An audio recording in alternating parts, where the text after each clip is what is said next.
All right, so before you fuck up my microphone, let's start. How you doing? I'm doing pretty good, relaxing. Just try to be like close to. You have to be up close to the mic so Okay, you like pick it up. this. Yeah, Okay, you're good. cool. But yeah, I'll try not to fuck up your mic again. Yeah, like right before we started. I started to move it and it fell. So I owe Jordan like $300 now. So shit. No, these mics were like $30 each, like the whole stand. You know what, dude? Amazon. There you go. Yeah, Amazon, everyone's favorite corporation. True, but I mean, how you doing though? I'm doing pretty good. Relaxing. Just had breakfast, so can't complain. Yeah, so tell us little bit about yourself, because I know you're a student athlete. Yeah. So currently I attend Northern Arizona University. I'm running there, and yeah, I've always had running as a part of my life. That's always been something that I've been centered around. Started when I was young, at about 11 years old, 9 years old, around that time, and I've always had that as a part of my life. It's really developed me as a character. I think it's really made me Wait, passionate hold about up. Just try to get like a more tiny close. bit lower. Yeah, Okay. maybe just move this down a little bit. Okay. Sorry about Just that. like hold it. Yeah. There you Yeah, go. yeah. There we go. Okay. Cool. Yeah, but that's always been a part of my life. I would say I was someone who just likes to do things a lot, whether that be through my vlogs that I have occasionally, or just the little hobbies I like to pick up. I've always just liked to do things, and so running has just been at the center of that. So, how long have you been running for? So at this point, it's been about 9 years. So like I said, I started about when I was, 9 years old, and I'm at 18 now. So it's about 9 years. So about half of my life at this point. So it's been a big part of it. What got you started? Okay, so originally my dad was actually a runner back when he was younger. So was on the Mexican Olympic team, and so the reason he actually got here in the U.S. was because of an Olympic visa he had. And so that brought him over to the U.S. and trained here in Oregon for a bit before he moved down to Texas for a race. And he met this girl, they had their thing, and then I was born. So, yeah, that really started like the instigator. Eventually, when I was about 7 or 8, one of my dad's old training partners said, "Hey, my sons are running a 1 mile fun run. Your son should run too, see how he does compared to my kids." And my dad, being the egotistical maniac that he is, was just like, you know what, I'll sign up my kid. I'm sure he'll win. And sure enough, we got to the race, and for about the first half mile, I was winning. And then I died off because obviously I wasn't a runner at that point. And I was crying during the race. I was telling my dad that it hurt, whatever. And the kids of my dad's training partner ended up beating me. And so fast forward a year or two, the same guy was like, "Hey, I heard about this cross country team for kids in Highland Village. Your kids should join, see if you can become better and eventually beat my kids." Of course, my dad wanted that, so he signed me up, and so I started running through that, and I never really stopped from there. So So, your dad got you into running. yeah, my dad got me into running, and for like the first year or 2 years, I would say I really didn't like it that much. Like I liked it, but like not to the It was point. just one of those things like Air Force, like you have to do this just Yeah, 'cause. yeah, and it was like one of those things of like the only points I liked were like the winning points, like when you won a race or something like that, or like anything like that, because then you make your dad proud, and so he'd buy you a steak that night or something like that. So you did it for that. Or like that McDonald's or Chuck E. Oh Cheese. yeah, that Chuck E. Cheese. Whew. Bro, Chuck E. Cheese was my shit. Yeah, Chuck E. Cheese is still my shit. I don't know what you're talking about.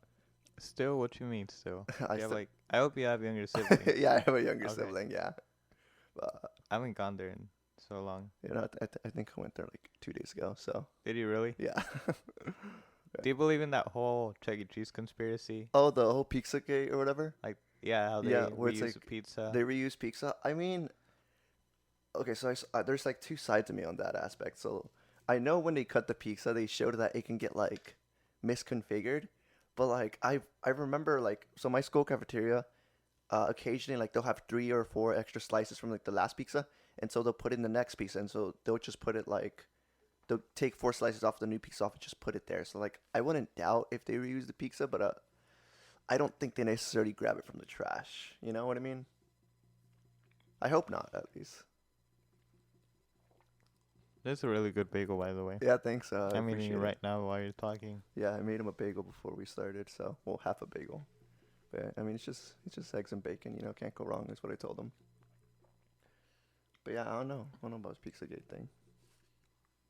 I mean, it's so disgusting because Oh, it's the you don't know like the snotty kids that have been there and yeah. like I really hope they don't. such that. Yeah, no, no, for I real. mean, you weren't denying it a minute ago. I'm not denying it because like it could be real. That's the thing. Like I wouldn't doubt if like that's how they cut corners.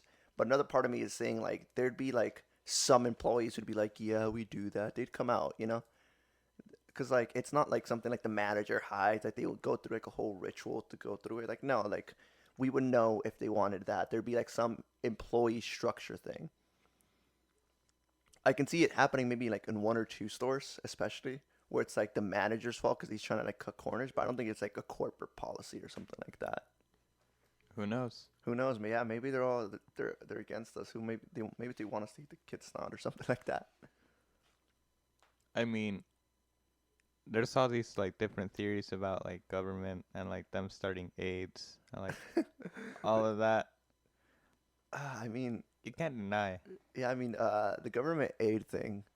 Uh, yeah, no, I would say, I mean, the government was pretty like hesitant because they were originally the thought when AIDS first started was the fact that people thought, oh, it's a punishment from God for people being gay or homosexual because only they're getting it. But then all of a sudden, these regular people started getting it, and people were like, maybe they were being infertile. And so eventually it became a thing of like, no, this is an actual thing. This isn't just a punishment by God. But I mean, all it takes is like one person, one sexually active person to really spread AIDS. As soon as that happened, it's just like no one could really detect it before then. It wasn't a thing before then. So literally all it took was one person. Patient zero. Patient zero, exactly. Yeah, or maybe the government started patient zero. We never know. I mean, it's like with the whole. I haven't read much to conspiracies yet, like recently. They're just always like in the back of my head, you know. But I haven't really like looked into them, so I forgot about a lot of them because I know there's like that MK Ultra with like the Russians. There's like some sleep experiment thing. Oh, the sleep deprivation thing? Yeah, that one. Yeah, no, I heard about that. Uh, I mean, I think for a large part, conspiracy theories, I would say like 90% of them aren't true. The thing is, I can feel like there's got to be some that hold some merit at least because that initial thought process had to start from somewhere, and there has to be some truths to some conspiracies. Is what I'm saying. So like, not everything is just black or white. It's not like it's all false or it's all truth. Like there's got to be some gray area. Mhm. But you know, it is what it is, and it's just like I think just living day to day through that without letting it get too much to your head, if that makes sense. I mean, it's still there. Oh yeah, it's still there, but that's like everything. Like global warming is still there, but we don't pay attention to it necessarily like every day unless you're Greta Thunberg. That's true. I mean, here's my stance on global warming, because the Earth is always changing, Yeah. and technically we're still in an ice age, because there's still ice in the polar ice caps. Mm-hmm. But the Earth hasn't always been like that for like people forget that the Earth is 4.5 billion years old. They look at it through like those small little lens, like the 10-year gap They instead of they like look the. at the 10 years that they've been here, or like Greta Thunberg, this 15 or 16 years that I she's don't. been here. I'm not the biggest fan of Greta Thunberg, to be truthful. But the reason I'm still an advocate for global warming, basically, if we look at the data, and I know what you mean, like, oh, look at it at a larger lens. Yes, if we look at it through the larger lens, we are going in a similar trend of up and down, and right now we're just in that up phase. But the escalation to which is happening from year to year is far greater than it has been throughout the Earth's history. Mhm. So it's like, not only are we like in a heating phase of the Earth, we're accelerating it. So the fear is that this time there won't be a down phase, not necessarily that we're in an up phase. Like we've always known we were in an up phase. It's gone hotter and hotter even before the Industrial Revolution. So the fear is just like we're pushing the boundary because we're making it go faster and faster and faster. That Or maybe it can just cool down really fast. hopefully, I mean, we'll see. But it's also a thing of like global warming isn't just because we're accelerating it extremely fast. We're also killing a bunch of the coral reefs, etc., stuff like that. Cause that's another thing, but I think that that's not necessarily global warming. It's just people not cleaning up after themselves. Oh yeah, it's just pollution in general. like pollution. I believe in pollution, but I'm not really sold on this global warming. Like I know there's like climate change is real.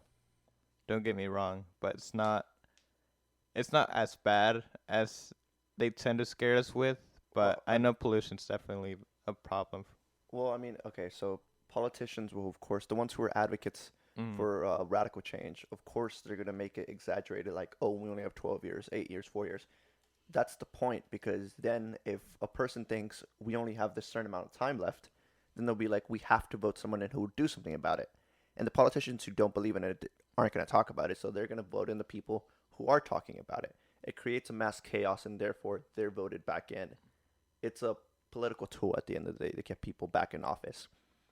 Everything is. I mean, yeah, that's all politics is. It's just exaggerating some It's a things. fucked up thing about it. 'Cause now you can't believe in science anymore. Because now Yeah. you have like these flat earthers that Uh, just for some reason are so convinced that they're being lied to that much oh, that dude, they just like, hey, the earth is flat. there's a documentary on Netflix that I I know. absolutely love where they prove themselves wrong and then they're just like left there being, Yeah, I had like someone on the podcast that recommended me that that documentary. documentary. Yeah, I haven't watched it yet. it's really really good. It's funny because they do two experiments where they go to try to prove that the Earth is flat, and both of the tests result with them being basically saying that the Earth isn't flat, that it's round. They have a point where like they float like a piece of paper with the circle on it, and they have a guy flash a flashlight through it, and theoretically it should go straight through because it's flat, but then it doesn't.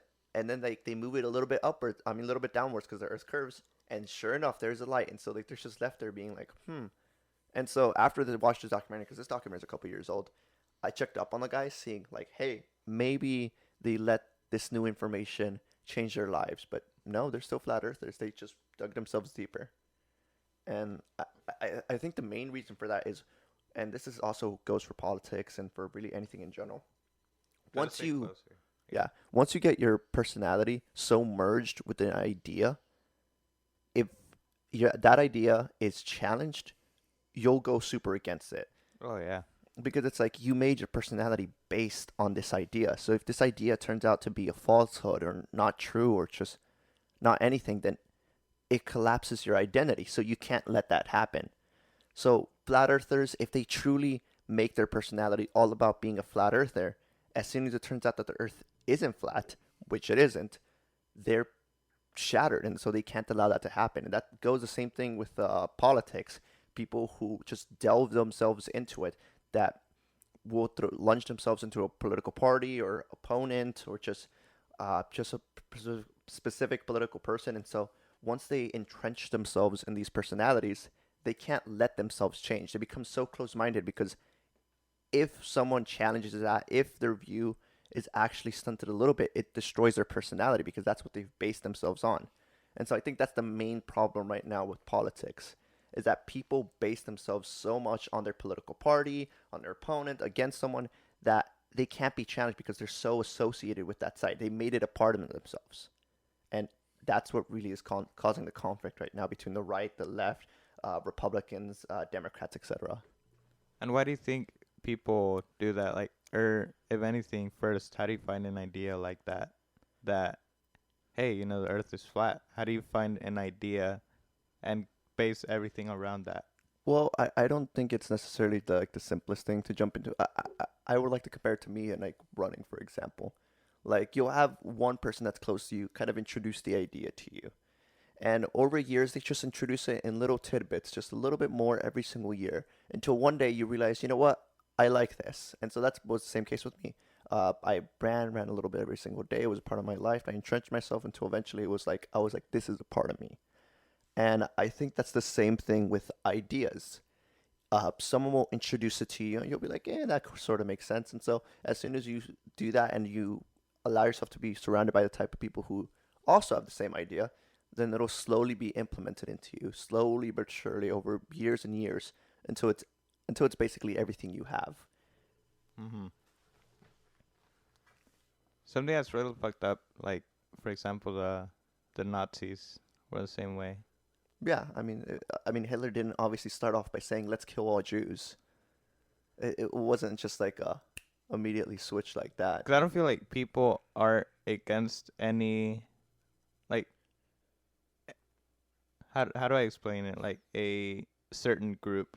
I can't really say someone's racist, but they're against the idea of it. They're against idealism. Because really, how do you explain terrorism? Well, terrorists don't think they're terrorists. Exactly. It's just like racist people don't. I always tell people like about this. Like once you're attacking someone for their political beliefs, like you got to realize they don't think they're in the wrong. They think their political beliefs are correct in that they're in the moral right. That they're just being moral and being good. No one who's a Trump supporter thinks ha ha ha, I'm gonna ban all Hispanics, I'm gonna build a wall and kill all black. Like no, like no one thinks they're evil. No one actually thinks that what they're doing is wrong.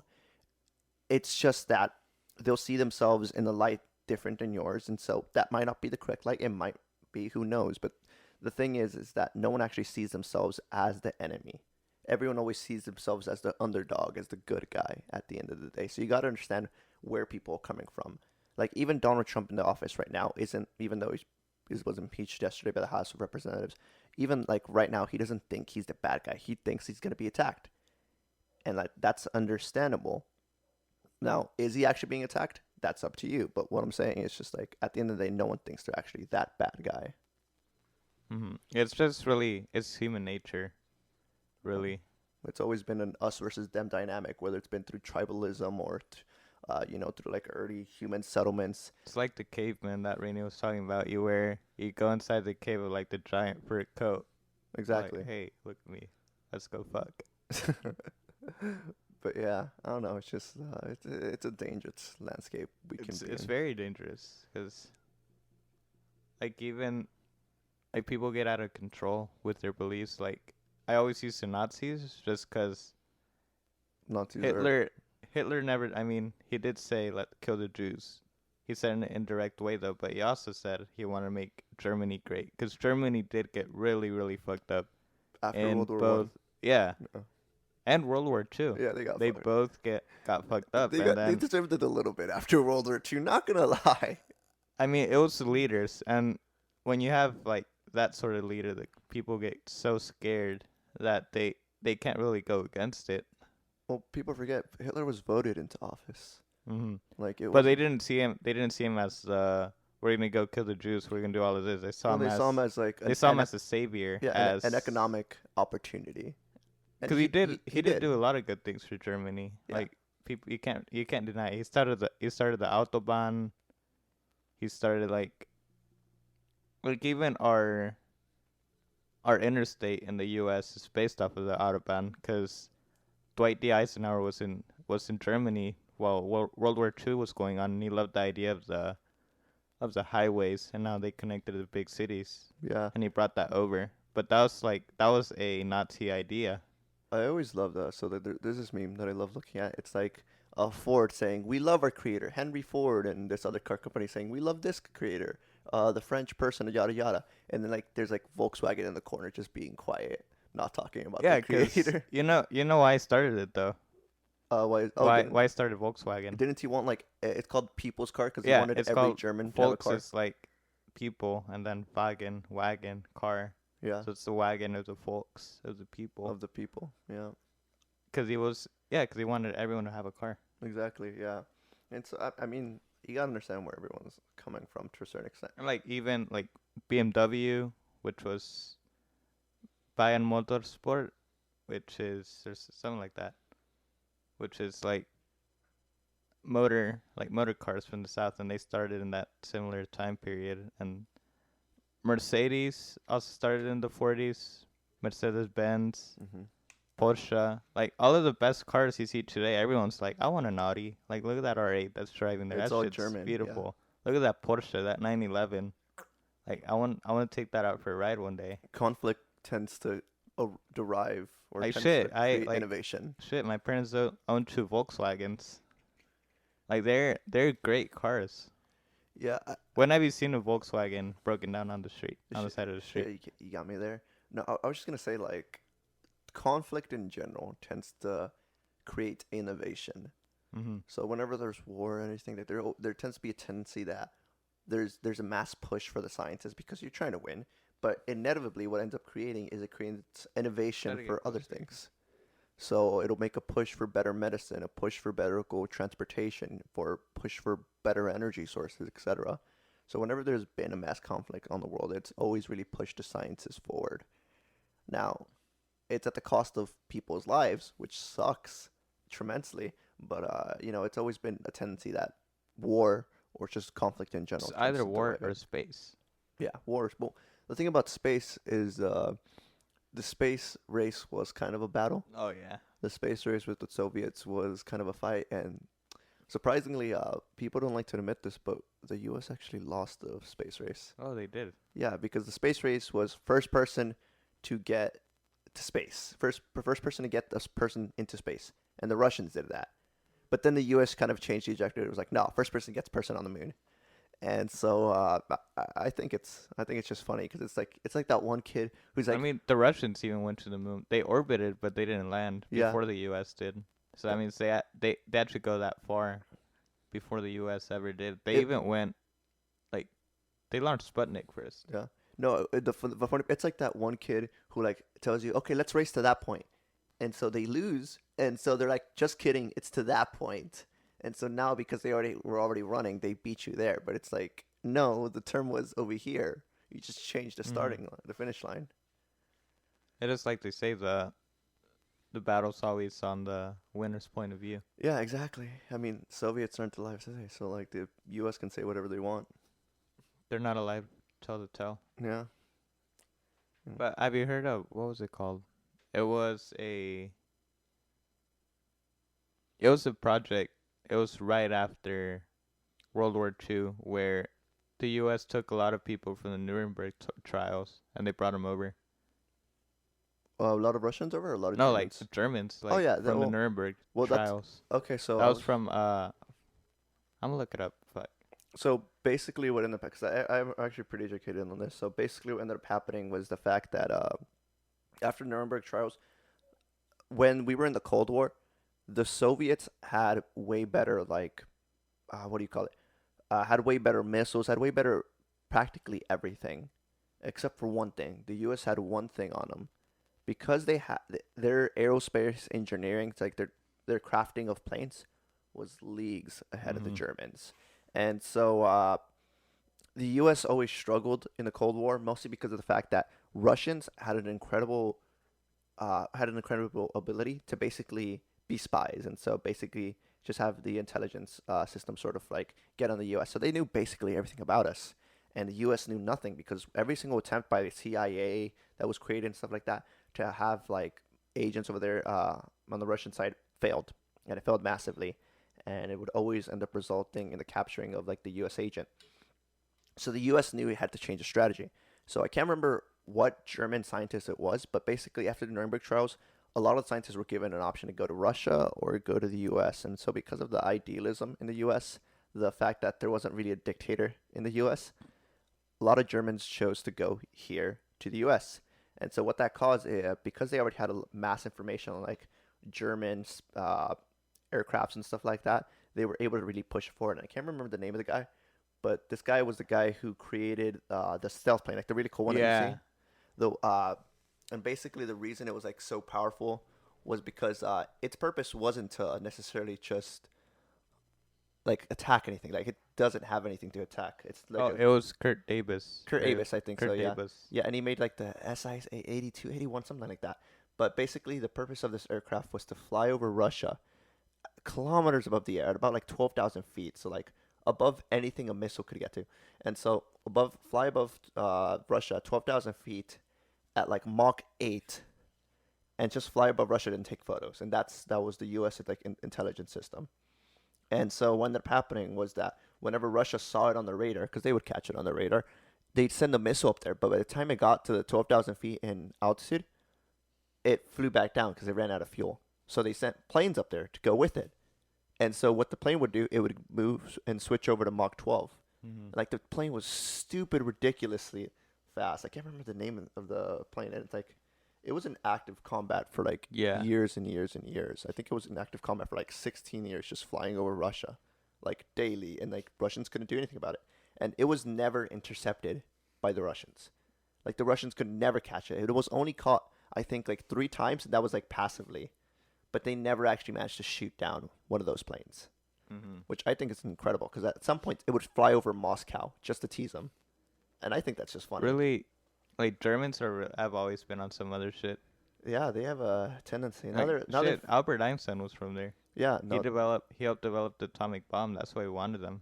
yeah And then people say they were the good guys, but it's a question I've always had. Like the people that came over, like were they really aware of what they just did, or did they try to ignore it?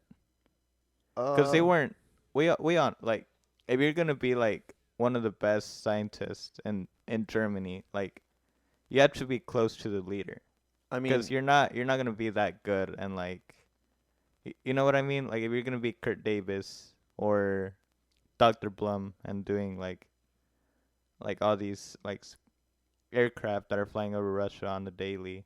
I don't Like you're obviously like Hitler's obviously gonna know you, and they're obviously gonna be like buddies of Hitler type Nazis. yeah I mean I definitely think they were racist, probably like the scientists, but we gotta forget we can't forget the U.S. was also stupid racist back then. Oh yeah. The difference is No, I'm just saying like the type of stuff that they did because they literally killed 12 million innocent people. well, they don't see it as that. They see it as like, oh, these guys did. Like I was with these guys, but I didn't do it. It's like when you have that one drunk Mm-hmm. friend who's with you and ends up doing something stupid. I mean, you were also drunk with them, but you didn't do it. So it's like it's a But when human. you send the order, because when you have that high of a post in government, you're the one that has to call the shots. So most of them were probably the ones sending the order, like we're gonna kill They, like so many people on this day or on during this week or whatever. the human is incredible at taking a blame away from themselves.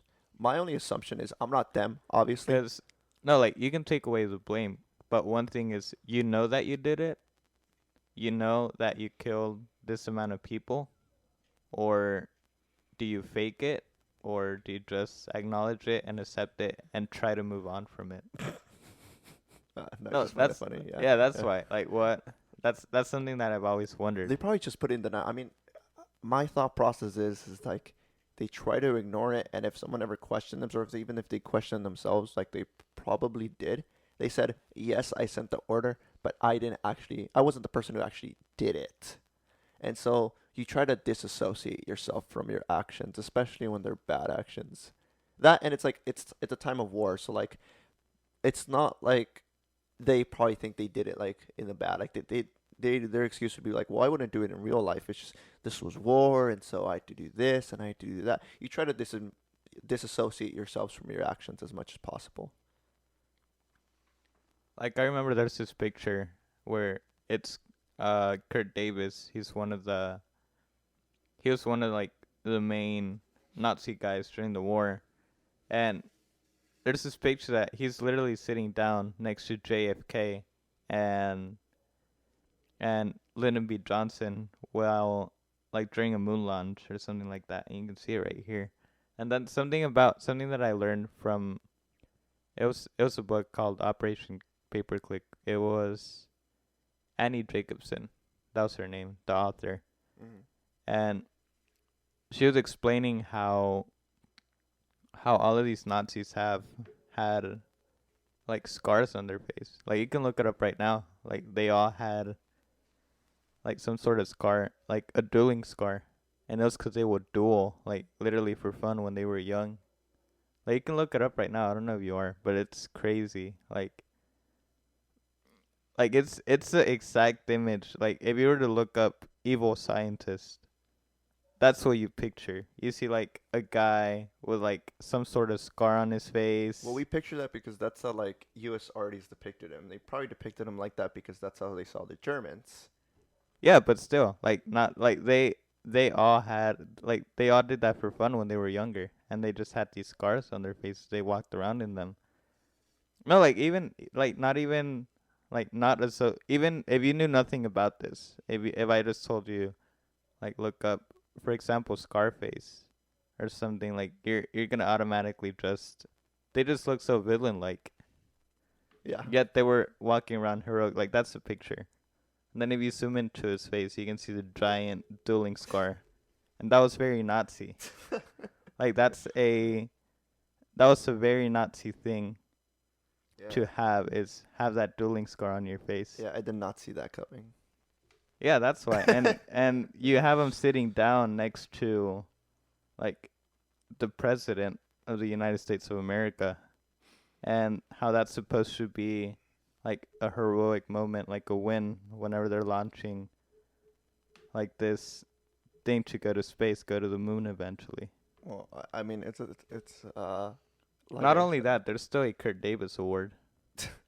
You, Well, they're on our side now, so it's all good, right? I mean, the U.S. It's not like the U.S. doesn't have blood on its hands. We definitely do, especially with internment camps of Japan. I hate when we say, "Oh, the Germans were so bad; they had concentration camps." Like, they did kill people at their camps, but if minus that, we did also have Japanese internment camps, which really, really hmm suck, and we have a tendency to dig that under the rug.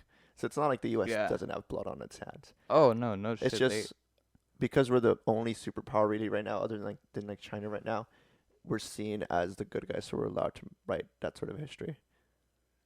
it is really fucked up the way like they go around it. Yeah, Cause no one, and then she was even talking about how she called the people up and asked why there was a Kurt Davis award, like an award that you can win, and it was named after a Nazi scientist. And then the first thing they said is, "No one's ever asked us that." that's And gotta then be some bull. if like she asked, at least tell me why or what you say to someone if they ask why the name is Kurt Davis. They always say, "No one's ever asked us that." So it's like that's just the amount of like that's just one of the things that's so hidden. Yet it helped us innovate. Like these, could you think of the scientists as the good guys? Like they're trying to save like the world, stuff like that. They were literally killing people. Like they literally killed people in the name of like their country, and they knew they were killing people. I think it was like there's this quote that I love. It's like the peaceful scientist is always the one who ends up creating like the deadliest weapons or something Oh like yeah. that. And it's just like, No, because for example, you can have like Albert Einstein. Like you can say he was one of the good ones, even though helped in the he Manhattan Project yeah, he creating the didn't help nuclear arms race, directly. He didn't help but directly, he helped but he was indirectly. yeah, he helped indirectly. But these scientists were helping directly. They were they were literally used to develop weapons to kill people. Like they made, I forgot the name of there was another scientist that developed the odorless gas. The Oh, the one that yeah, I know which one you're talking about, but the one that basically just kills you if you no like no inhale it. there's two. The first one, he was the one that developed the mustard gas, Mm. but that one you can smell. And then this German scientist, this Nazi scientist, developed the odorless one that killed the Jews. So it wasn't like that indirect help. Like he actually developed the gas, the Cyclone B. Cyclone B. Yeah, 'cause there was a Cyclone A. That Yeah, one you can smell. yeah, Cyclone B. That Exactly. was the Yeah. mustard gas you can smell. They used that during World War One.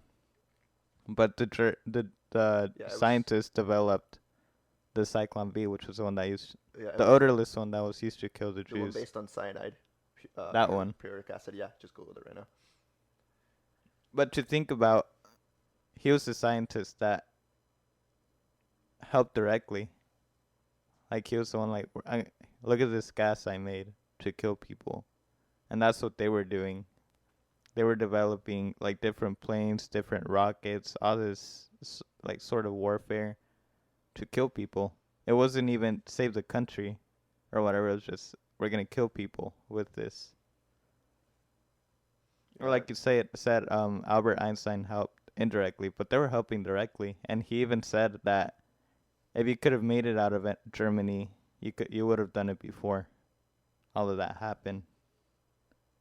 yeah. I mean, they had a tendency to even do. I mean, I could see Try to why. get close Yeah, again. I could see why the Germans would do that. I mean, at the end of the day, once the Cold War started, the Germans also had a pretty hateful passion for the Russians, and so in their eyes, they were doing it still for like their motherland, Germany, and so the U.S. was also doing it because they're also fighting a Cold War. So I think it's both of them were like allies, not because they were I actual forget like in allies, front of it. Yeah, my bad. but like mostly because it was like an enemy of my enemy is my friend.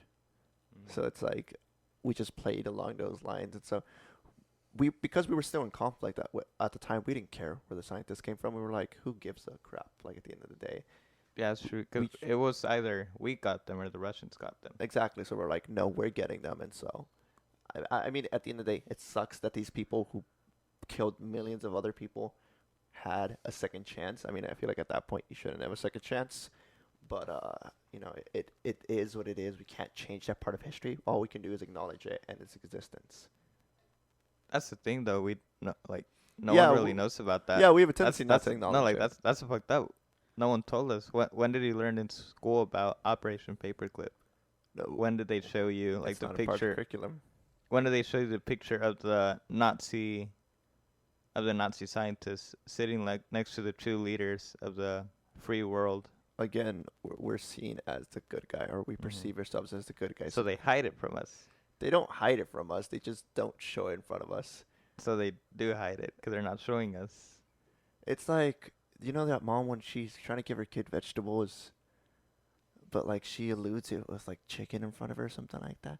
Like we're still getting our vegetables, but like she's being a little deceitful.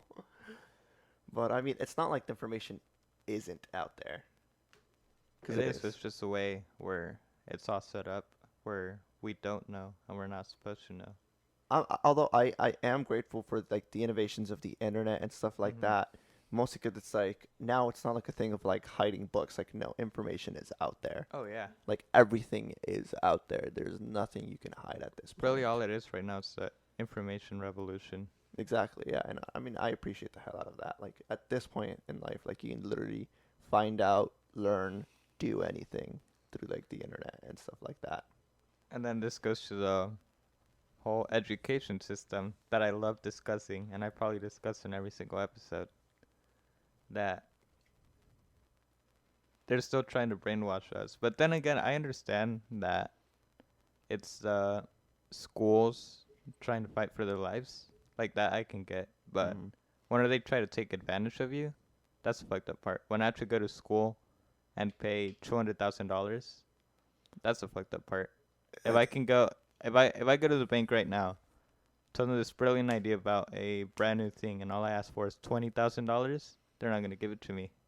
Because they're going to say I'm irresponsible, I'm too young, I'm not going to pay it back. If I go to the bank, tell them I need a $200,000 loan to go to school, they're going to give it to me right away. And I can tell you why. It's because it's backed by the U.S. government, Exactly. which is discuss. Here, you want to know? So I'm not sure. I mean, I've talked about this a little bit. How I want to be a politician in the future. Hmm. Uh, my idea behind fixing this as a whole is three things. One, getting rid of all student debt, which is very opposed to my other views, but my current thing would be first, get rid of all student debt. Second, change it so that you can't take get on this side of the mic. change it so that you can't get a student loan until you're 22, so for graduate school. And then take away subsidized loans by the government. So basically, the reason banks aren't afraid to give 18-year-olds, 19-year-olds big chunks of money for school is because at the end of the day, if the student fails to pay it, the government will pay it. It's the same thing with subsidized loans. The reason that the schools are charging so much now, so basically, like the way it works is that even though the price of school has been going up, the average salary of a professor, of a janitor worker, of a lunch lady hasn't been going up at the same rate, which means the only other salaries that would be going up would be the ones who are presidents of the schools, the higher ups, basically. So, because literally all the money is going to their pockets at this point, we know that the quality of education isn't also going up. It's basically just going to their pockets. So the reason they're allowed to do that and kind of raise prices throughout the years is because at the end of the day, they know they can because they know the government will subsidize the students. They'll basically pay for the students, and so the students will be in debt, and so they'll be in debt to the government slash personal loans. But at the end of the day, the school gets paid, so they're not worried about it. They can charge whatever price. They know they're not going to be the ones who are going to be owed money, so they don't give a crap. They can raise their price to whatever they want. So my plan to kind of how to fix that would be one, get rid of subsidized loans. So you can no longer get loans from the government. Grants are still there. Grants still there. In fact, I would raise the amount of grant money you can get, but subsidized loans, cut that off. Then I would raise the age at which students can actually get those loans out. So it would raise it to 22, so it'd be intended for graduate students. So 18, 17, 20-year-old, they can still get personal loans if they want, but they wouldn't be able to get student loans. I do that with a very specific purpose to get these kind of like, but nah, these crows. I would compare them to just like parasites. These schools out of like the student's pocket, and then I would follow that up basically with forgiving all debt from like the current students who owe money, and I do that with a very specific purpose. Right now, most of that money is just interest money, and so that money And isn't that's really what fucks you up the most. exactly that money isn't going to people who spend the money. That's the thing too. Like these presidents and CEOs, like these higher ups, they don't put the money back into the economy. But you know who does? The 20 to 30-year-olds who at this phase in their life are when they spend the most amount of money. When you compare your life in segments, 20 to 30-year-olds are the ones who spend the most money into the economy. They put it back in, they circulate it. And so to have that stress relief, that debt release, kind of just let go of them. Yeah, that's when you're fucked up the most. Exactly, but imagine if they didn't have that anchor tied to their leg. They'd be able to spend more money into the economy. The economy would flourish because now all of a sudden you have these people from the age of 20 to 30 years old with all of a sudden this tremendous amount of disposable income.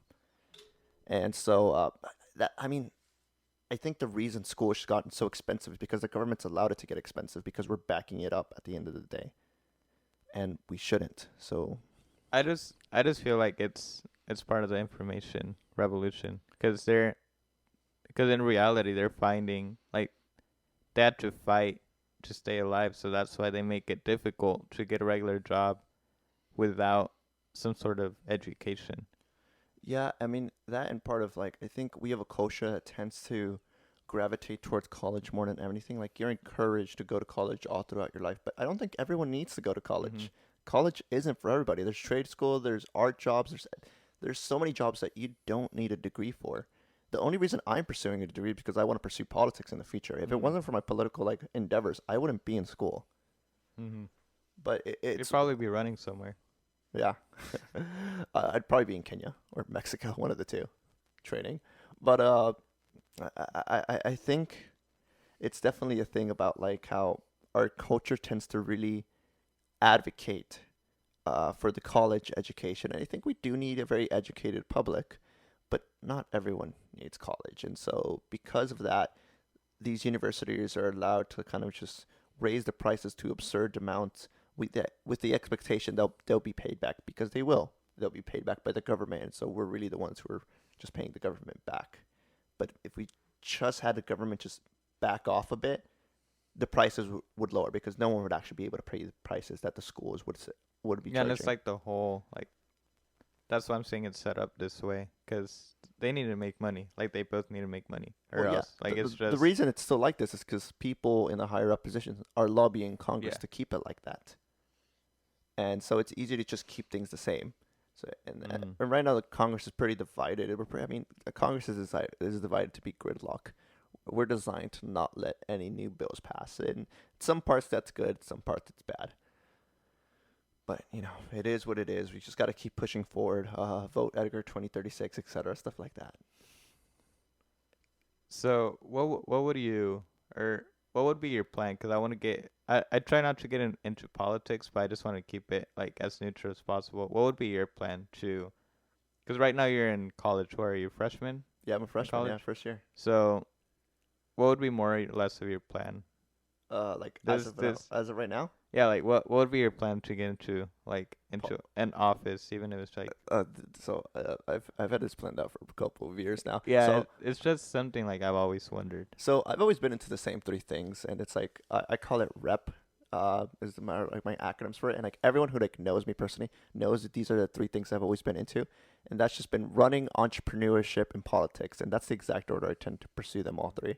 So as I'm in school, I intend to pursue my master's degree in economics as well as with a minor in political science, and so I'm also doing a philosophy law degree as well because I can. But basically, I'm pursuing that currently right now. But the goal is inevitably do good enough in running. So Olympics by 2024, hopefully in 2028, that it gives me some sort of notoriety. Kind of not the Arnold Schwarzenegger sort of like idea, because he was an athlete, he became an actor, became politician. Replace the actor bit with entrepreneurship. So after I'm done with my running career, I want to create a name for myself and also have a company behind that, so I can get some financial backing throughout my life. I want to be active in politics. I am right now. I'm in the political club right now at my school, and I'm currently vice president, even though just I'm a freshman. And so I've always been into that sort of speaking sort of aspect. So even throughout uh, my running career, I want to be able to make political statements, pursue them, go to post rallies, stuff like that, and kind of always have that at the back burner. As I create my business and kind of let that flourish, I also want to, just start pursuing just everything in general. By that time, I'll probably still be in college because, like I said again, I'll be pursuing my master's. But hopefully, I'll be able to pay it off as I start doing my entrepreneur stuff. And so, be with that and like that middle phase of my life, like the 26 to 32, I tend to have like my family life then, to 34, until basically 35 again, come back to like the marathon, run a couple great marathons, get my name back up there, and then eventually run for office in either 2036 or 2040. Uh, my assumption, and this is the assumption that I've carried for a couple years, is my assumption is I do believe Donald Trump's going to get reelected again, and we're going to have Oh him. yeah, no shit. Uh, they're so dumb. They're so dumb. You could have impeached him for literally so many other things, but you chose to impeach him over the Ukrainian call, which is so dumb because literally our vice president before did the exact same damn thing. So it's a thing of like you could have gone in so many other things, but you chose to pursue this. So now he's going to get reelected. He's going to make history by being the first impeached president to get reelected, which I think is hilarious. Uh, What's it? Oh no, he got, or I'm thinking of Nixon, but he got reelected and then impeached, yeah, right? Oh okay. yeah.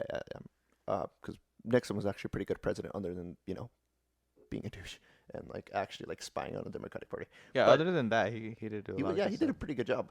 Uh, but yeah, my assumption is after Trump though, we're gonna have 16 years of blue. That's my assumption. The Republican Party will be in shambles by then.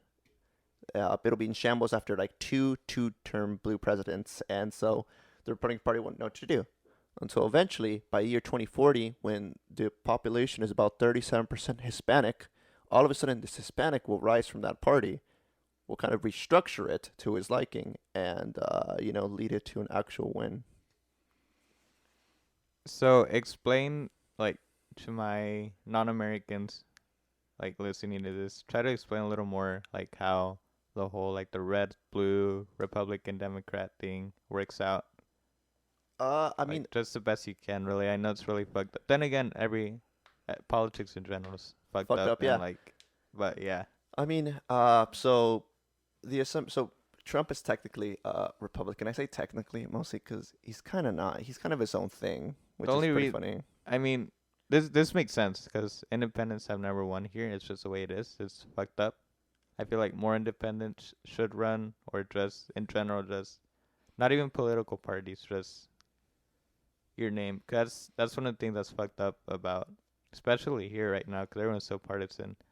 Like you said earlier, you go because of your personality. Cause if your idea gets Challenged. challenged, then you'll break down.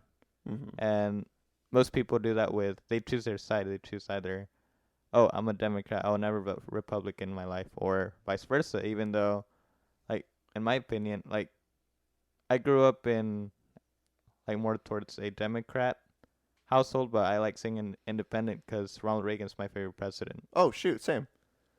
and he's one of the most conservatives like ever.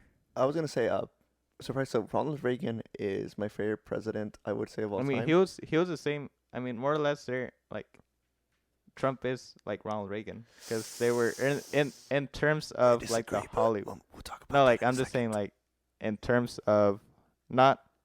I'm just saying the general idea of like the outsider, like the Hollywood star, In the that sort of celebrity. aspect, yes, but Trump isn't a conservative.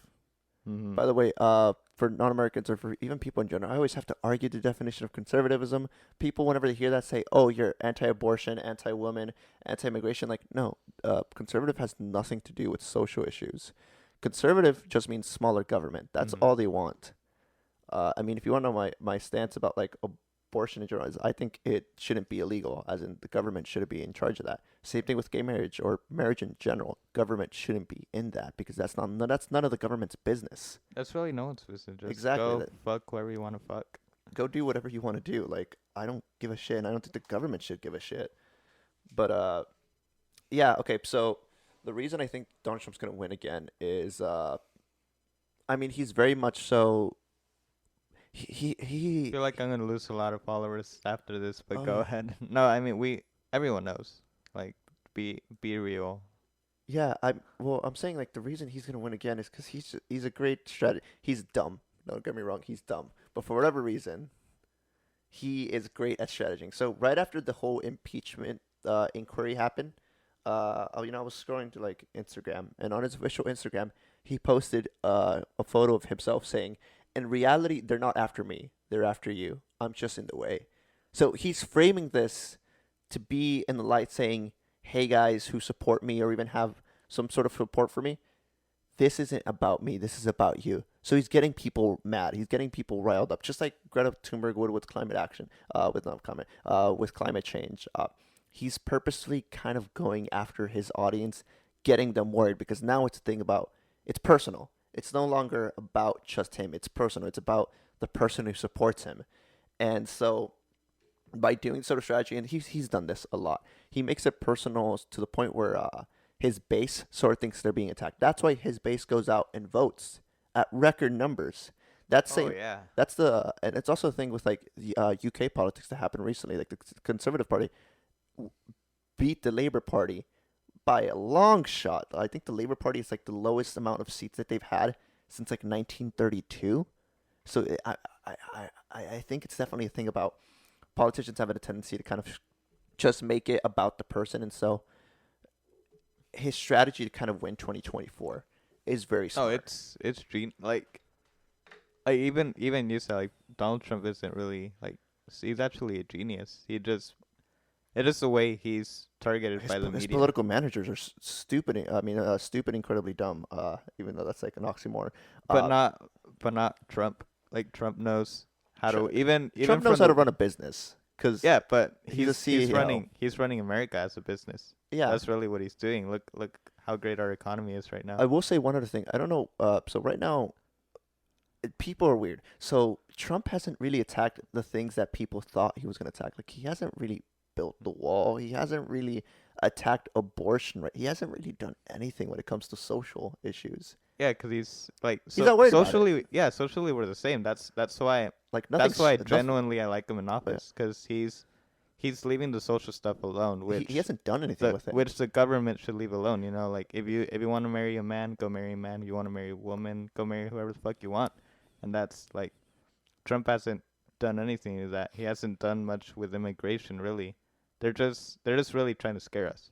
Like, oh, Trump's gonna deport everyone, blah blah blah. But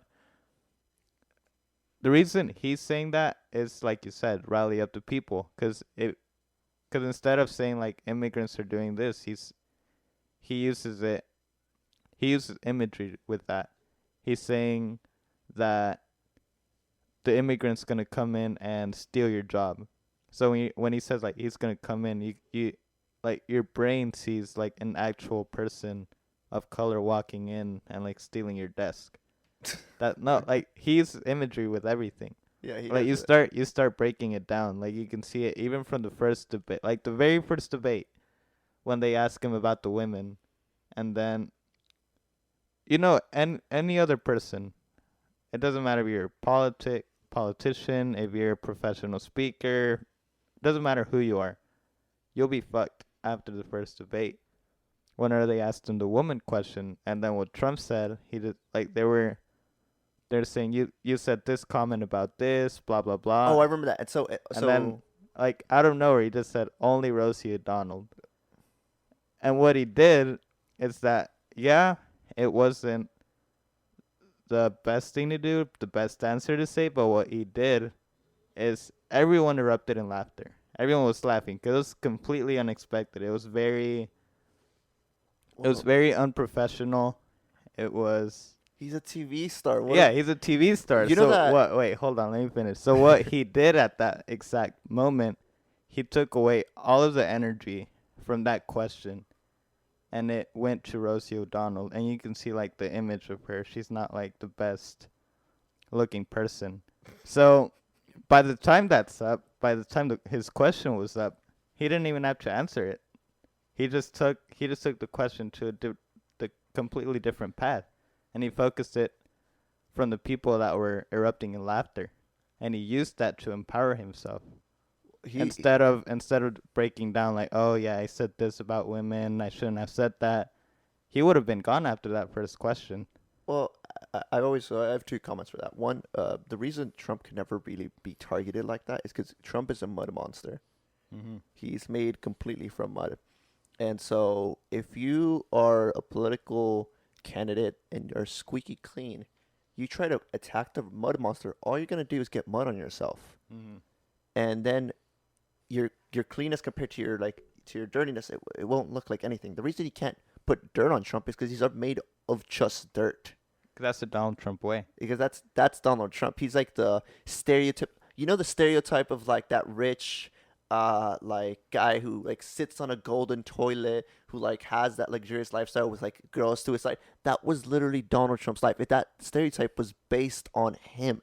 That picture you see of a golden toilet on the internet that circulates, that's literally his toilet. Like that isn't Yeah, Trump it Tower. is. That is his toilet. Like he is that stereotypical guy with money out of his pockets, with like girls to his side, getting drunk and shit. Like that is him, literally. So it's sort of, you can't attack him for anything of that. Now, one other thing. So like the day after like the tape was released about like the whole grabbing him by uh, the next day was a political debate that he had with Hillary Clinton. And so he did. This was absolutely one of the smartest moves I've actually seen him. So either his political advisor did this, or he did this. Someone I did feel like this. he just did it. He had to do it. Basically, what happening was that when he was asked about that, he made a quick apology. But then he basically said, "Yes, I did this, but right over here, I have three women in the stands, all Bill Clinton accusers, and they all stood up at the same time." And then he talked about it, and he moved it towards Bill Clinton, and then he moved it towards Hillary, and it was just like, holy crap. So instead of making them spot themselves, he literally flew out three Bill Clinton accusers, like literally the next day. Like he was ready for this. Like he knew this was eventually going to come out, because it did. And so he just had those three girls just ready to go up forward. No, he even had to, because he was completely quiet. Like, you know how active Donald Trump is on Twitter. Like, I remember those few days after like the tape came out, he was completely quiet. He didn't apologize. He didn't acknowledge it. He was just One not mon- on. He the was mud just not monster on will never Twitter. apologize. Yeah, he wasn't on Twitter. Like, period. He wasn't even tweeting his little "Make America Great Again." He was just like completely off. And the next thing you know, the debate comes in. Now you have three Bill Clinton accusers, and he's debating his wife, literally, So like on national TV. Like that's so like the genius. the Democrats' mistake in 2016 was nominating Hillary Clinton. I'm sure they all know that. Oh yeah. That was their mistake. They got the most unlikable person to be their candidate. Not only unlikable, she's just like horrible. because she's A liar. other than all of that, she tries to be politically correct. Donald Trump is the exact opposite. Donald Trump does not give a shit. Well, He'll say whatever. He'll back it up with something completely different. He'll change it up completely different. Donald Trump is the least politically correct person you can meet. I was gonna He say, doesn't care. So one of the biggest things that like really got Hillary was like her thing with Bosniak. So she was telling like the news stories, I think, about like how when she landed in Bosniak she had to run out of her plane because they were being hit with like bullets and being like shot at and stuff. She had to like, run to her car and stuff like that. And the next day, footage was released of her getting out of her plane, walking, saying hi to everyone. It was just like, didn't you say you got shot at? So I think Democrats' mistake was just literally nominating Hillary. Surprisingly, I think much of the what are you gonna say of the campaign for 2020 is gonna be derived off of like who their candidate is. I don't think Bernie has a capability at this point to beat Trump. I don't think Biden does. I think Warren honestly has a 50-50, and I think Andrew Yang probably has the highest chance to beat Trump, but he won't win the Democratic campaign. So it's weird. It's also weird because I really like Yang a lot, like a lot. Like I would say I'm one of those people like with the Yang gang sort of thing. Like I really really appreciate Andrew Yang. He's a future thinker in my opinion, and so I appreciate his endeavors and sort of just everything about him. And his $1,000 a month thing, it's not as dumb as it sounds. Like me as an economics major, like I read the full like 70 something page report on it because he knows his numbers. The man knows his numbers at the end of the day. It's not as dumb as we think it is. Like it could work potentially amazingly in like our modern economy. But yeah, It could work, but it'll teach people to be lazy. no, I don't think so. Why is that? Because 12K isn't enough to live off of. But if you don't want to win 12K, then do better. Because, or at least the way I think as an entrepreneur is, if you don't like it, change it. It's like the way the market See, really is. Is if you don't want to work at McDonald's, be better. that's the thing. But McDonald's doesn't pay 12K a year. McDonald's pays like 20K, 30K a year. Mm-hmm. Uh, what I'm saying is like, so after reading all of his numbers and everything, like it's not enough to live off of. That's not the point of the disposable income.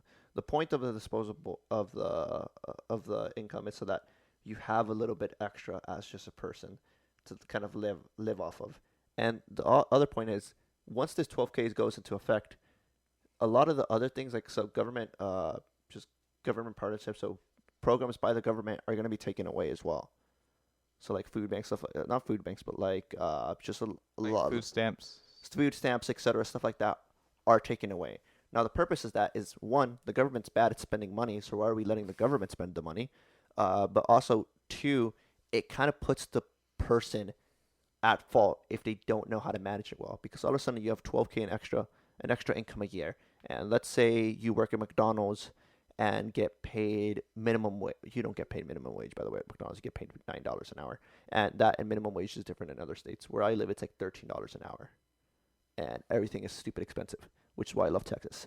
But yeah, let's say you pay $9 an hour, pay work 40 hours a week, and then here, let's do the math. Actually, I'll pull out my calculator real Oh, quick because I don't know the number. So $9 an hour, because that's about what they start at. 40 hours a week times 4 times 12. That's about 17,280 plus the 12K. That almost bring you almost to 30,000 a year. Mm-hmm. Which with 30,000 a year, that is enough to live off of. Plus have a kid or two and be able to raise them.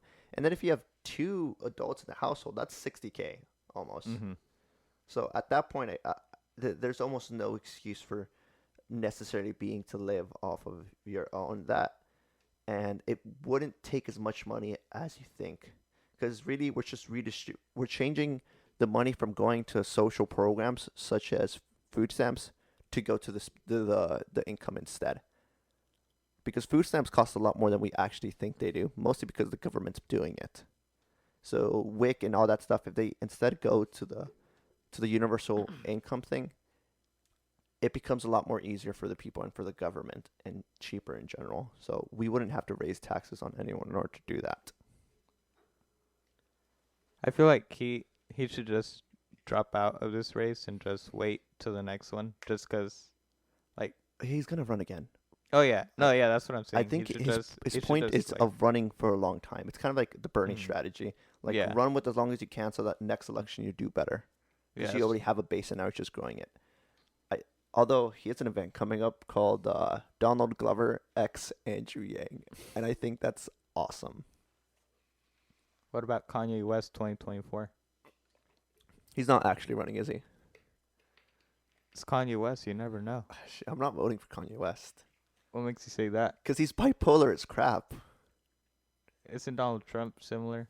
Yeah, but at least he runs a They're both okay. politically incorrect people.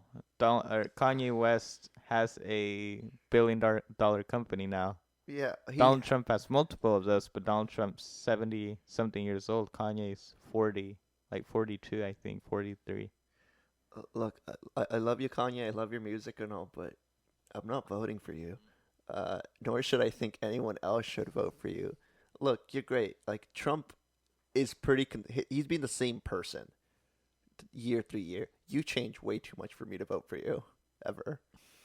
That and he's always been Donald Trump has always been politically active. I remember I watched like the Oprah show like 1992, something like that. He was asked, "Will you ever run for president, Mister Trump?" And he responded with, "I don't know, maybe."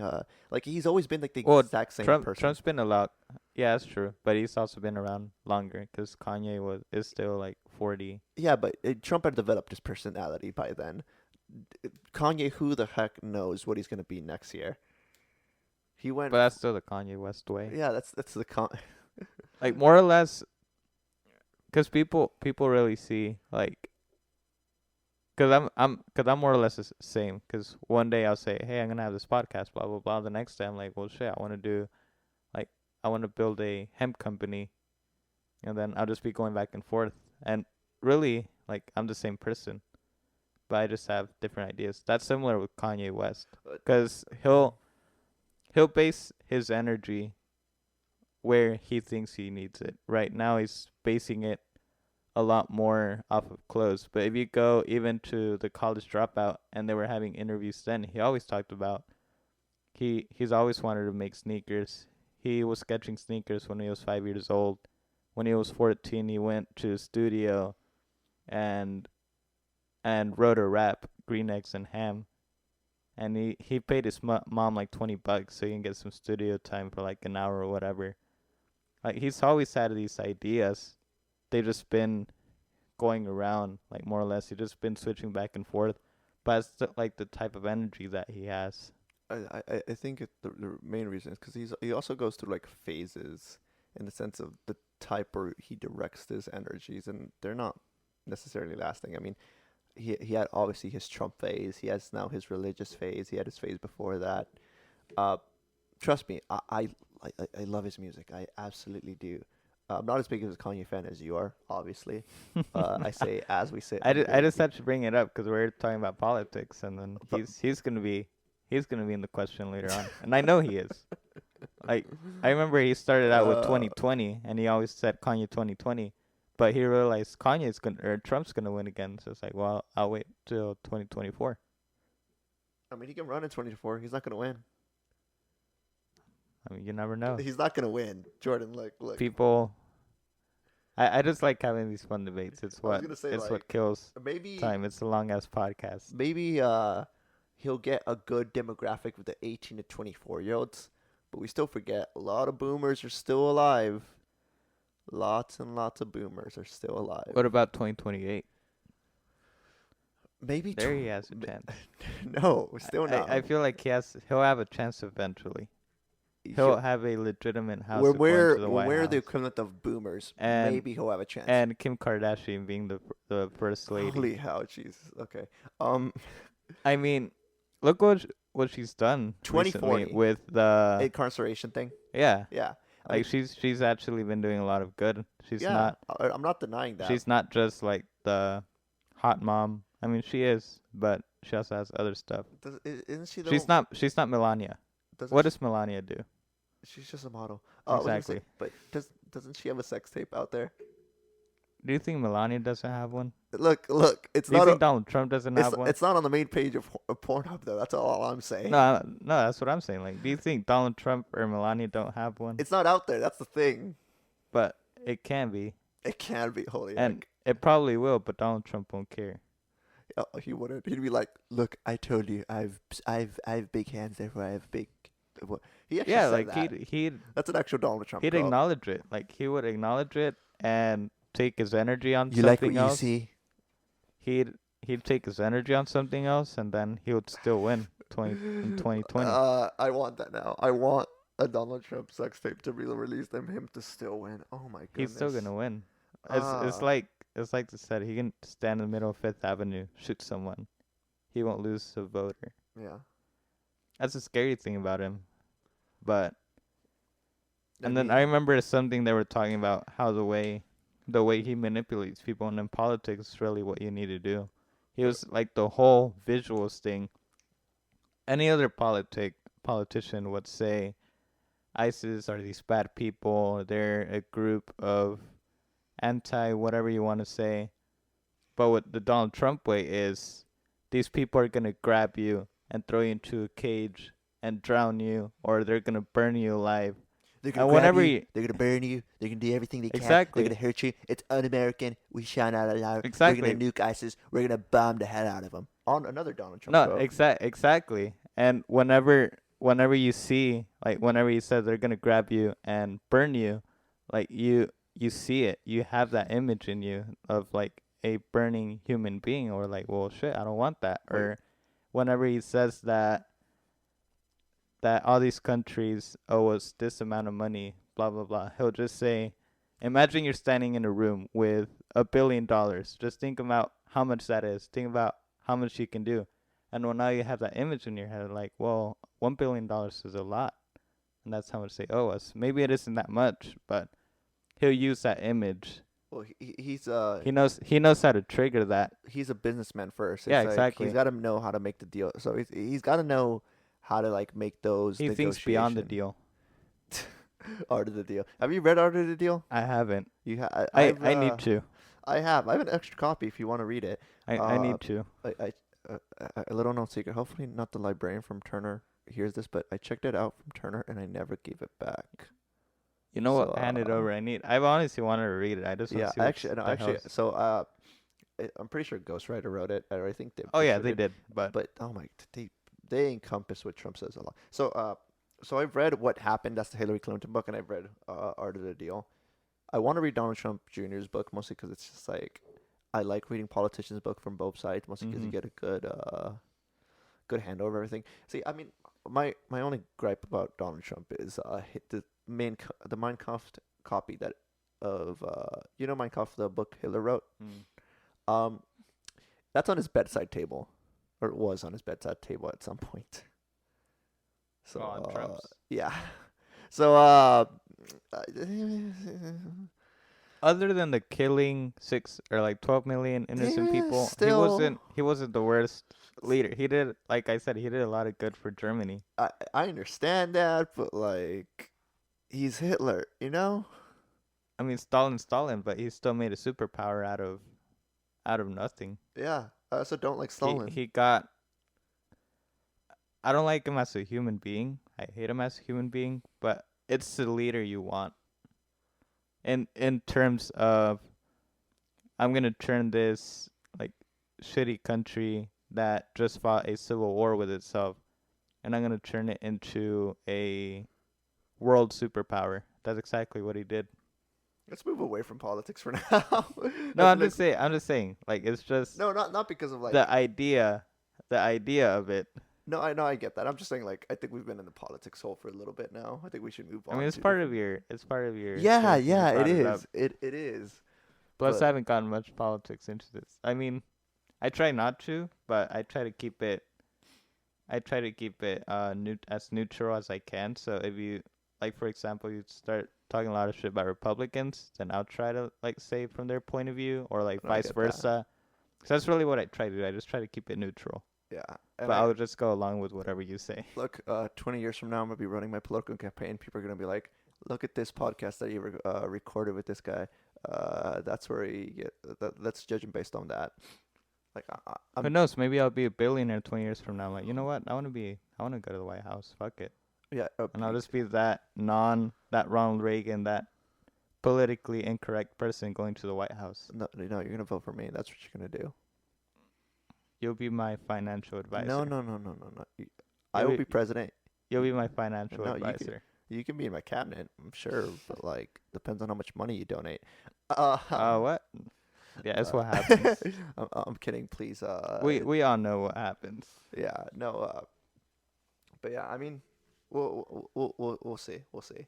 Let's just see how it pans out in life, you know. Give it a couple years. We'll do this podcast like every 2 years. I'll come back and we'll record. We'll give life updates. So going back to the whole running thing, like, where's your future on that? NAU is an incredibly good team, like best in the nation right now. They're back to back NCAA champions. We got second this year, which sucks. We lost to BYU this year, which was like the number 2 school. The Mormons? Yeah, the Mormons. You actually know that school. Yeah, they're really good at running. Believe it or I not. mean, they would be. running from house to house. But yeah, so we lost to them this year, sadly. I think the coach said something. Mike Smith. He said like this perfect thing. He said they were literally the only school in the world that could get second and still feel like we lost. And I mean, it's incredibly true at the end of the day. It's also been a thing of like just like constant training to like make it onto races. So right now I'm in my building phase. So I'm doing not that many miles. I'm doing like about 90 miles a week. 90 miles a week. 90, yeah, That's not a lot. yeah, not a lot. I was doing 105 during the summer. So, but yeah, I'm going to Mexico in like a week and a half. Going to get some good altitude training. Going to train at a lot of places where a lot of like past Mexican runners used to be. Because I'm not sure if you know that. I mean, obviously now you know Kenyans, best runners in the world right now. Kenyans and Ethiopians. Jamaicans. Well, Jamaica, it's sprinters. spinners. I'm talking about like long distance. Long distance, it's the East African nation. So Somalia somewhat, but mostly Kenya and Ethiopia have produced the best runners. Such as I'm not sure if you've heard about him, but Eli Kipchoge. He's the guy who ran under 2 hours for the marathon. The Oh, one him. one Yeah. 59:40. Yeah, but before them, before it was the era of Kenyans and Ethiopians, it was like the era of Mexicans, and Mexicans produced incredible runners. Hermana Silva, all those guys, Perez, like stuff like that. So before that, it was like the era of Mexicans, mostly because we had the same things they have now, which is altitude and then hunger, and it was like the only way out of poverty was through I running. feel like they literally have hunger. Yeah, but the reason like some of these tribes in Kenya are now doing really well is because they'll go out, they'll do races, and they'll win the races, and they'll win the prize money, which marathon prize money can add up. It's about 100,000 per race. Big name races. Some races are about just 80,000 just to go and race, depending on how good you are. And right now, the two best marathoners, for example, are Eli Kipchoge and Kenisi Bekele. And Bekele, he might be the best like distance runner of all time. He has the world record in the 5K, world record in the 10K, and he transitioned to the marathon, and he struggled for years and years and years until finally this year at the Berlin Marathon, he ran 2 hours, 1 minute, and 41 seconds, 2 seconds behind Elia Kipchoge's world record. And then I'm not sure if you read about this, but 2 weeks later, Elia Kipchoge did the Ineos 159 challenge, which was basically about 3 years ago. Nike did a project called the Breaking Two Project, where they got Eli Kipchoge and two other marathoners to try to break the 2 hour barrier for the marathon. And so what they did is they had a Tesla in front with like lasers to like make them go at the exact same pace. They had guys like handing them water at every station with like electrolytes in it and carbs, because basically the reason you hit the wall in the marathon is because your body burns through all your carb like storage. So they have to like refuel constantly throughout the race. You had pacemakers in the front in a V formation, cutting all the wind so that they didn't have to push through the wind. They had a flat surface. They had it close to sea level, so the oxygen was enriched and not as thin as it would be as it is in Kenya at 9,000 feet, because you know the higher you go up, the more thin the air becomes. And so they did everything they could to try to break it. And two of the guys didn't even come close. They had to stop. One guy though, Eli Kipchoge, got 2 hours and 25 seconds. He was 1 second per mile slow. And Damn. so this was the jump he needed, because then he started going and winning marathon after marathon after marathon. Oh, that was before he actually started winning marathons. But no, I mean he won a couple marathons before then. Like But it wasn't like, as big. yeah. It wasn't that big. Like everyone knew Eli Kipchoge. Like he was like the guy who had the most experience. But then he was like the 2016. He was the Olympic champion by then, 2016 Olympic champion. And now this was in 2017. And so he kept on winning and winning and winning and winning until eventually he broke the record in Berlin with 2 hours, 1 minute, 39 seconds. Next year, he raced against Mo Farah, which we can actually talk about that for a second. So Mo Farah is a double Olympian. So in Flagstaff, I actually got to work for him. Oh, And make really? it, yeah, I got to edit his vlogs and stuff, Hmm. which is funny because he's like one of the few running millionaires there are out there. But we'll get to that in a second. Yeah. But yeah, Eli Kipchoge, he continued winning until finally he signed up with Ineos, which is like a gas company in Britain. And they were like, "Hey, we want you to try to break 2 hours again." And so he started training for that. Same conditions as the as the Breaking previous Two one? project, except this time they did it in Vienna. They had people cheering him on. They had pacemakers. They had a car in front of him. They had everything. They had like his path like taped off so that he knows exactly where to go, flattest surface. He had newest shoes, so they actually have these type of shoes called the Alpha Flies. So first they have the Nike came out with this shoe called the 4%, which are basically a really padded shoe with carbon plates inside of them. And they came out with that shoe, and then they came out with the next percents, and now they came out with the Alpha Fly. So these are the next percents. Mm. And then the Alpha Fly, I'm gonna show you the schematic real fast. Alpha Fly. Basically, these have 3 carbon plates in them. And basically, these shoes have 3 carbon plates. Their purpose is to try to make you faster. But here are the shoes. Like they're big shoes. They got airbags Oh in them. yeah. Yeah.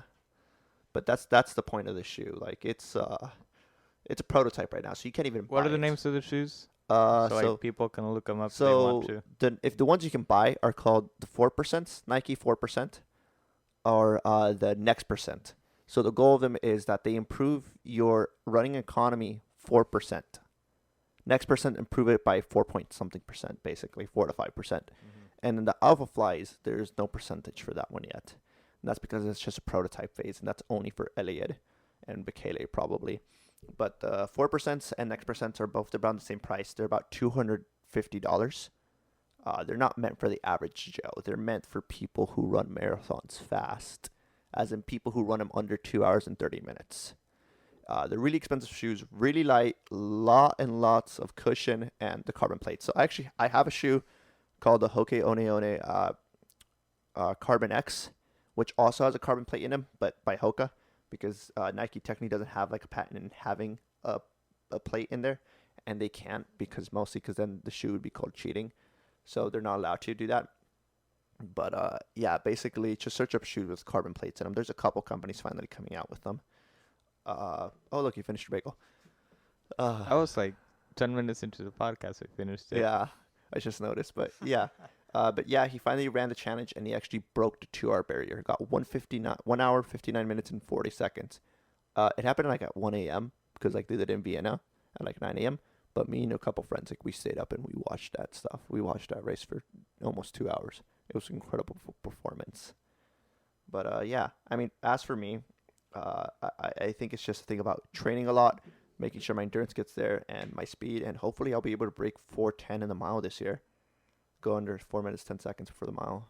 What's the longest you've ever ran? Like, What's obviously, like nonstop.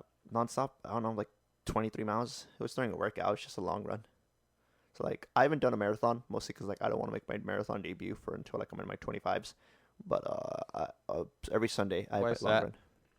run. So you get better for the marathon as you get older. So your maximum heart rate, as it is right now, is probably the highest it'll be. Like you're in your early 20s, right? Yeah, 19, almost 20. Yeah. So this will be the highest your heart rate can get. As a baby, it can get higher, but like the maximum your heart rate can get right now, it's about like low 200s. And so your heart rate can stay at like the 190s, 180s if you train it, of course, aerobic capacity or whatever. If you train it, then you can stay in that high heart rate range for like 20, 30 minutes. So for a 5K, for a 10K, stuff like that. Now, as you get older, your maximum heart rate starts to decrease. And so, but you can maintain it at like that 160, which is your max heart rate for the entire time.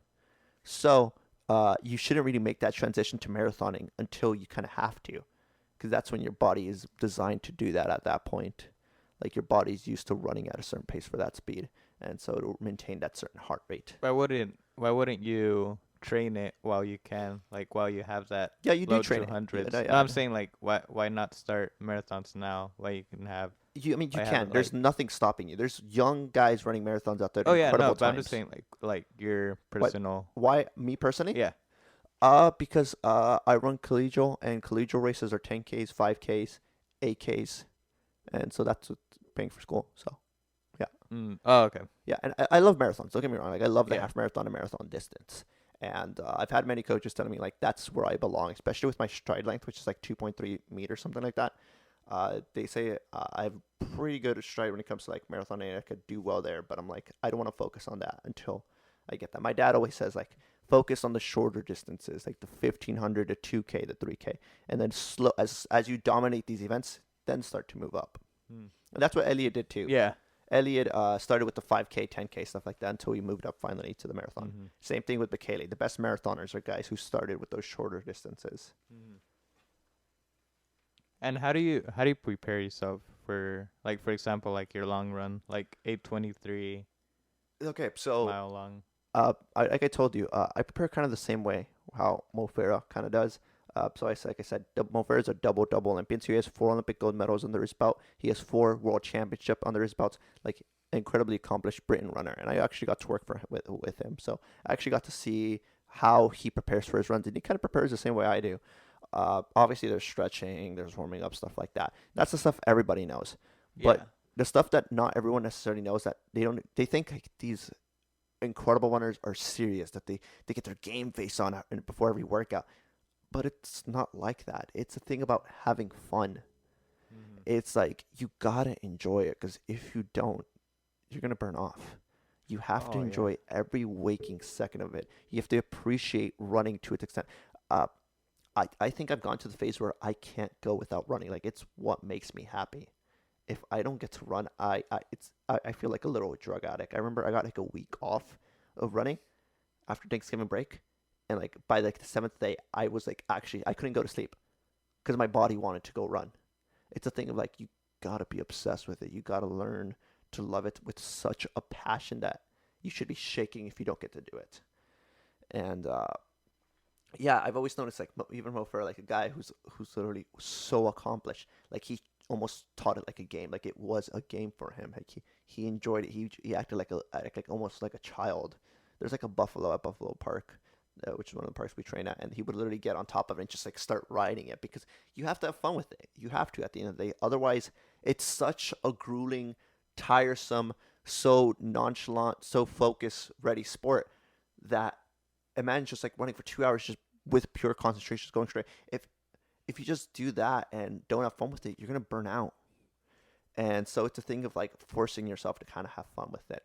And you learn, that's a learned quality. Like you learn to enjoy it to that point. And for races, it's a little bit different. For races, it's like, no, get your head in the game. It's like all these months of consistent training for one thing. But for like workouts, it's a thing you just gotta have fun with. I remember back when I was like 16, I would train with these like older guys, and we do sets of 600s. And to have fun with them, I would be like, as we're starting the set, it'd also be a game for me. I'd be like, okay, so you're the mailman, I'm the dog, I'm gonna bark at you, as we're like starting the set, and then like there'd be like down the set, I'd like back up a little bit behind him, and then I start barking at him, be like, whoa, whoa, whoa, and I just have fun with it, because otherwise the pain gets too much that you can't endure it and you want to stop. But the way you kind of ignore that pain, like a kid playing tag, like even if it starts to hurt because you're playing and you're laughing, you don't care. You put it to the side. Pain becomes secondary, and that's the same thing with like me, and it's kind of like treating it as a game, because the pain and everything you endure becomes secondary, and it's just about having fun with it. So that would be training. What about, how do you get your mind ready for an actual race? Because you said it was a little bit Yeah, different. oh, it's very different. Okay, so for races, it's a thing of I just like a lot of athletes like love like the whole like listening to music sort of thing. Mm-hmm. I think that helps a lot to kind of get in the groove of things. But it's also a thing of like, don't step out of your routine, especially for running. Don't do anything you're not used to, because running is very specific. It's like it doesn't like anything that's new. But it's also a thing of like, you should be prepared at that point, but you should be telling yourself that at this point you're ready, that you've trained for this, you've trained for that. You got to think about the sacrifices you made, the nights you didn't go out with friends, the things you didn't get to do because you were training for this. And so you got to make it worth that effort. And so you got to mentally prepare yourself for the pain that's about to come in. You got to understand that's going to hurt, but you got to be okay with it. You got to make sure that you push through it. So it's a thing about mentally preparing yourself for that. And so I do that mostly through music, because I think music's a huge part of my life, and I love music in general. But it's a thing of like focusing in on the Yeah, objective. everyone has their own thing, really. Yeah, I listen to a lot of music, I would say. Mm-hmm. But I think there's a lot of athletes do that. I don't listen to rap, surprisingly. Let me see what I listen to. I listen to like very specific stuff. I have a playlist on it for YouTube. Uh, I'm Shout not out gonna to play. Spotify though. Yeah, it's not on Spotify though. It's like it's weird music. So one of them's like a lot of Dragon Ball based theme, Mm-hmm. and a lot of like Legend of Zelda based theme. So like I really enjoy Dragon Ball. So like it gets me into that certain Yeah, intensity. But yeah. it's like that. Everyone has their own thing. What you were gonna ask me about that question that all athletes answer differently. What was that question? Oh yeah, that. No, it was just because you were mentioning a bit. Where you were talking about the indoor track. Yeah. Yeah, just talk about a little bit that, because really all the question was like if runners or you personally enjoy running inside or outside more. Oh, outside definitely. I think all runners prefer running outside. Although Or no, not outside. I mean like on a track or an actual course. That was the ah, question.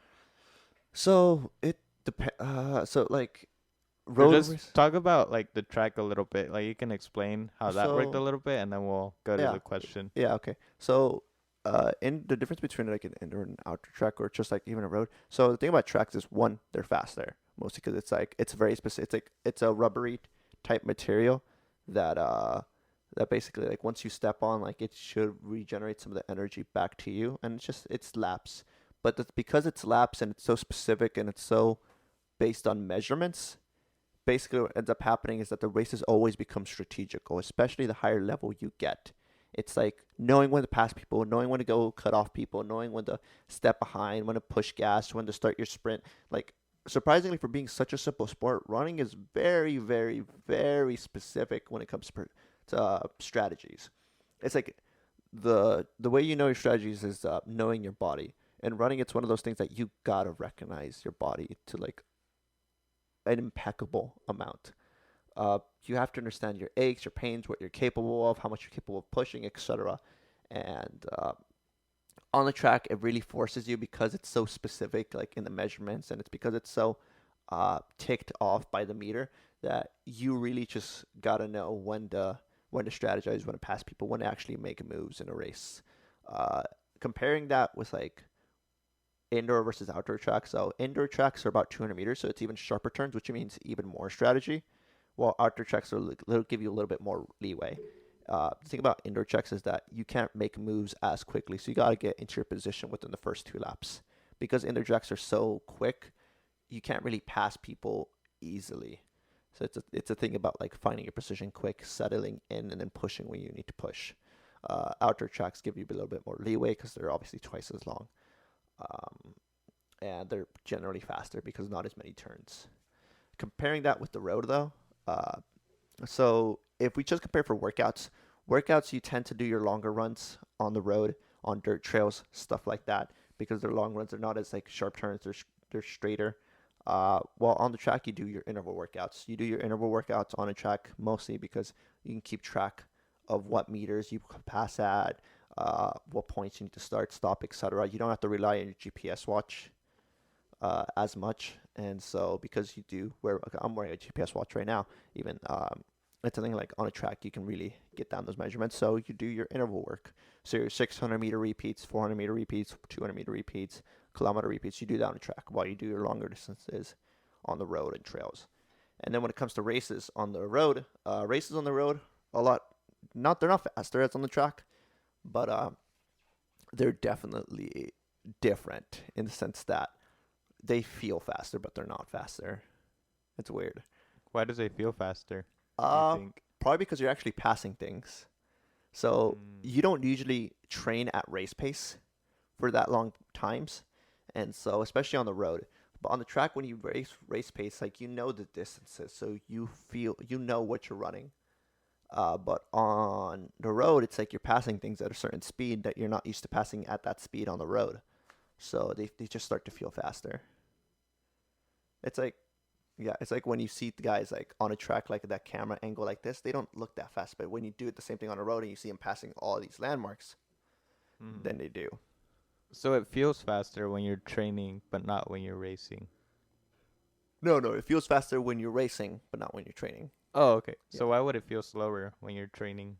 because you are going slower. You don't Mm. usually train at that race effort on a road Mm. because you don't want to risk injury. Yeah. You can do closer Yeah, to that's that. fair. You can go closer to that race effort on a track, mostly because on a track, you're you're not at risk of injury as much because it's a rubber surface, and so it Mhm. doesn't injure you as much. It's not as hard surface. It doesn't slam your knee against it as much. But yeah, What do you enjoy more? workout wise, Yeah. I like. I was gonna say longer. I like tempos. Tempos are great. So a tempo is basically like you're going fast and you're going like from 160 beats per minute to 180 beats per minute when it comes to your heart rate. But tempos are basically faster workouts, but you do it for a continuous time. So for like 5 miles, you go fast, or 6 miles, you go fast, like 520 miles, 510 miles, stuff like that. I tend to enjoy those because those tend to hurt. I like that pain. I feel like I feel like if running has made me a little bit more of a sadist, if that makes sense. Yeah. But what about track or road? Where do you prefer to train on, or it just depends on the race? Depends on the workout.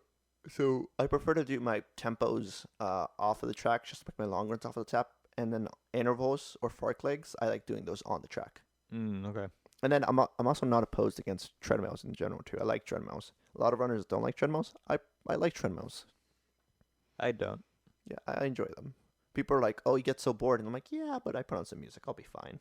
Not like I don't get bored. I just feel like, for me, because I'm a taller person, I have long legs. I feel like I'm wasting like more, or I'm putting more effort into something. If Put it that at makes point sense. five incline, point five Mm. incline or one incline. So it's not enough for your body to feel, Mhm. but it's enough for you to be able to stretch out your legs. Because I understand that longer leg thing. Because I'm pretty sure our legs are either longer, if not mine are longer. Yeah, But yeah. but I prefer, because I started getting to running recently, just because I've always hated it, and it's something like I just need to do it because it's so I don't like sit around the couch. And like recently, I started to enjoy it. I've noticed that I've been running for a lot longer in a short period of time just because I've been doing it more and putting a little bit more effort into it. But yeah, and no, I really just enjoy running in general. Thankfully, Mhm. and thankfully I get to do it. I hope to do it as a living after Mhm. I get my bachelor's, but we'll see. We'll see.